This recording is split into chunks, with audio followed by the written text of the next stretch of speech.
Hello, this is Neil from ipaintgirls.com, and I got a request to show how to draw faces when you're drawing small on a piece of paper. So basically the question is, I probably has to deal with comic books because typically that's the case with comic books. So we're going to go ahead and do that, and this is like the fourth time recording the video. And so I have some stuff here that I did before that I was talking about in the other videos, and I'll just kind of use some of this here to explain, but as we get going. So the first thing is I'll explain how big this is. We'll give it a scale size. So this is like her face is the size of a quarter. This face is even less than a quarter. That does a quarter the money, quarter of a dollar.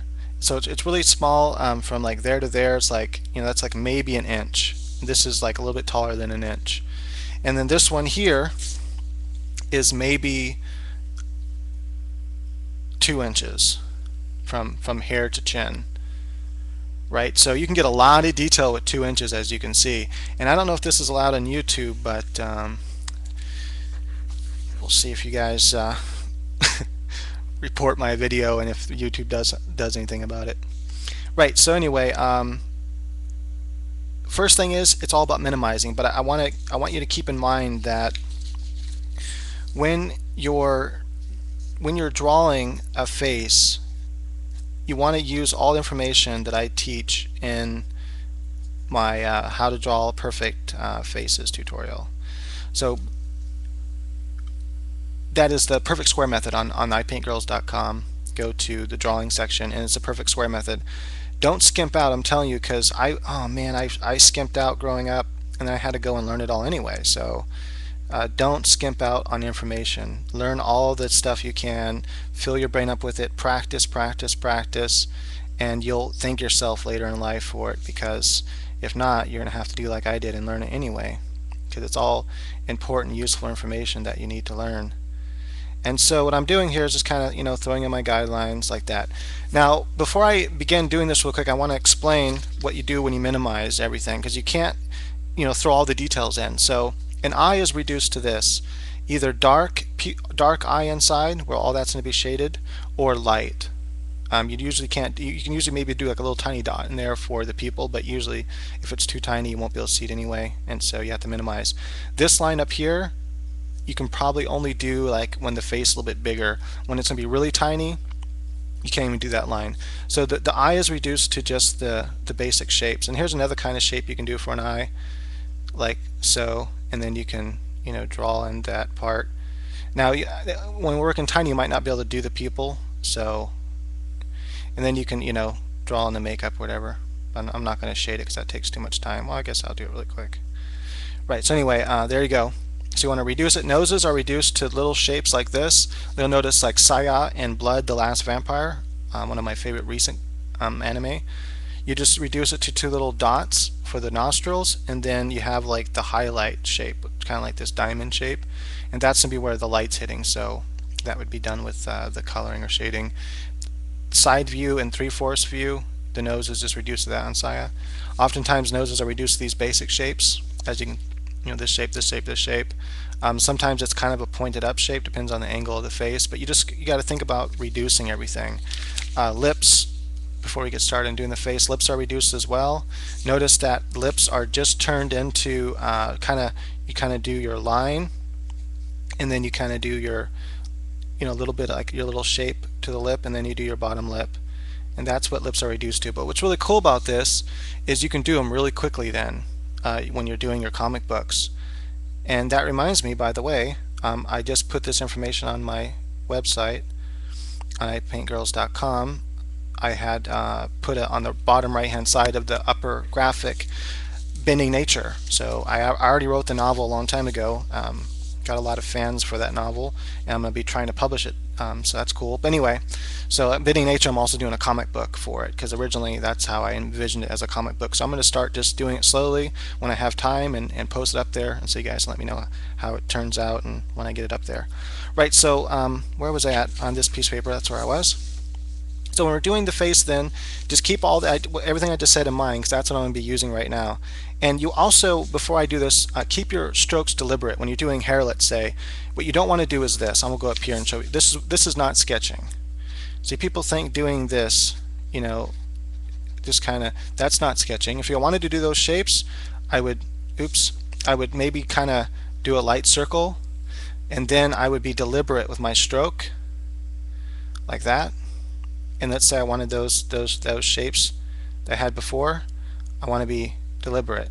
So even though you're, sketching is working fast, you're making deliberate strokes with everything you do, right? So you don't want to be sketchy, all sketchy, and that's how you get like chicken scratch, as Sanchez calls it, and it's quite ugly. So just put clear lines when you're working. So I'm going to reduce the eyes. My eyes are just going to be reduced to these shapes. I'm going to kind of make this slightly 3/4 view. Also, when you're doing eyes, it's important that you don't come, especially when you're working small, it's important that you don't bring the line all the way in. As you can see, you want to leave a lot of white space on the bottom. So you just bring that corner edge in just a little bit.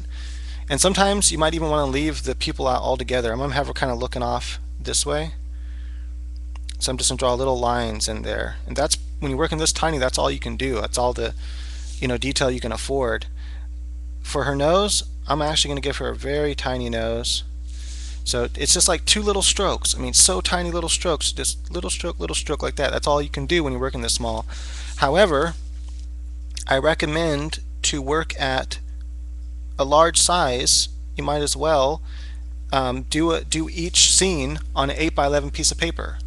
So do each frame on an 8x11 piece of paper, and then because typically when you do a comic book, let's say this is the piece of paper, right? The 8x11 piece of paper. You would have, 1 frame there, 1 frame there, 1 frame there, maybe 3 frames down there, like something set up like that, right? Each one of these are frames, and these right here would be heads in the frames, let's say, right?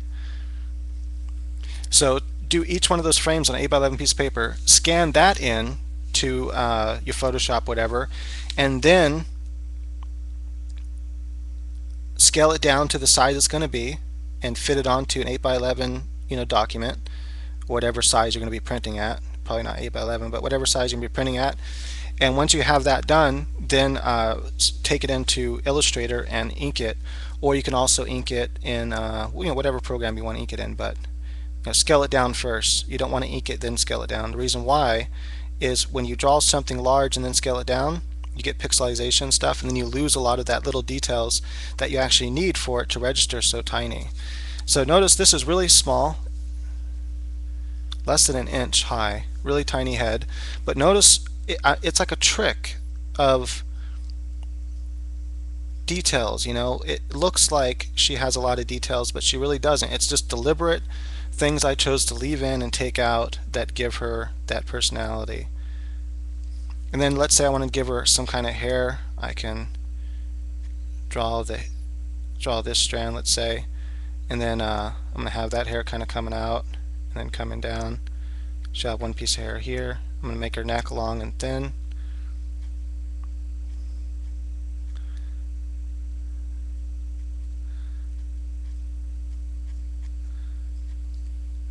And then I can kind of come down with the hair over there as well.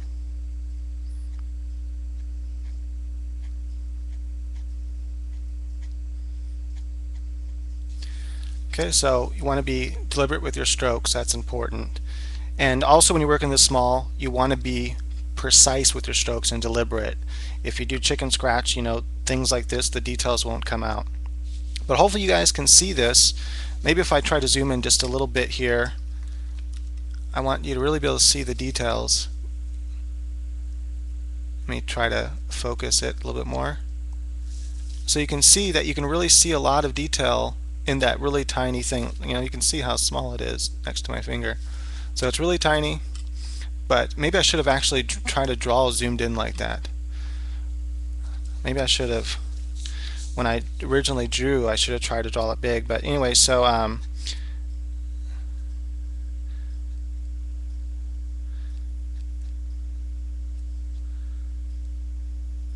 what's cool about manga, I'm not gonna have enough time to do anything else here, but this is gonna close out before I get to finish anything else. What's cool about manga is the eyes. When you do little details like that with the eyes, is the